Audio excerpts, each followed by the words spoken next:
এমন একটা সময় আসছে আপনি জানেন না, আপনার ছেলেদেরকে নিয়ে, আপনার সন্তানকে নিয়ে, আপনার মেয়েকে নিয়ে ওই বিধর্মীরা, ওই জালেমরা, ওই ইসলামের বিদ্বেষীরা, ওই ইসলামের শত্রুরা কি ষড়যন্ত্র জাল বিছাই রাখছে আপনি চিন্তা করতে পারবেন না। আপনার সন্তানকে ইসলাম বিদ্বেষী বানাচ্ছে, আপনার সন্তানকে ধর্মীয় বিদ্বেষী বানাচ্ছে, আপনার সন্তানকে ইসলাম বিদ্বেষী বানাচ্ছে, ধর্মীয় বিদ্বেষী বানাচ্ছে, কোরআন হাদিসের বিদ্বেষী বানাচ্ছে, আল্লাহর দুশমন বানাচ্ছে তারা। এই জন্য আমি মা বোনদেরকে বলবো, আপনার সন্তানকে বাঁচান, পায়ে ধরুন, হাত ধরুন, আপনার সন্তানকে বাঁচান। সর্ব অবস্থায় মালিকের দিনের দাওয়াত দিবে, মালিকের দিন প্রচার করবে।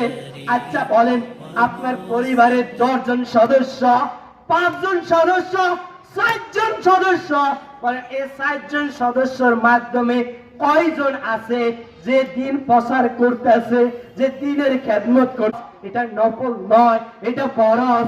নামাজ পড়া যেরকম ফরজ, রোজা রাখা যেরকম ফরজ, যাকাত দেওয়া যেরকম ফরজ, দিনের দাওয়াত দেওয়া এরকম ফরজ, দিনের দাওয়াত দেওয়া এরকম ফরজ, দিনের কাজ করা হচ্ছে একই রকম। আপনার ছেলে যদি একজন আলেমের সাথে চলে, আপনার ছেলে যদি একজন দিনদার ওয়ালাদের সাথে চলে, আচ্ছা বলেন আপনার ছেলে কি নামাজি হবে না?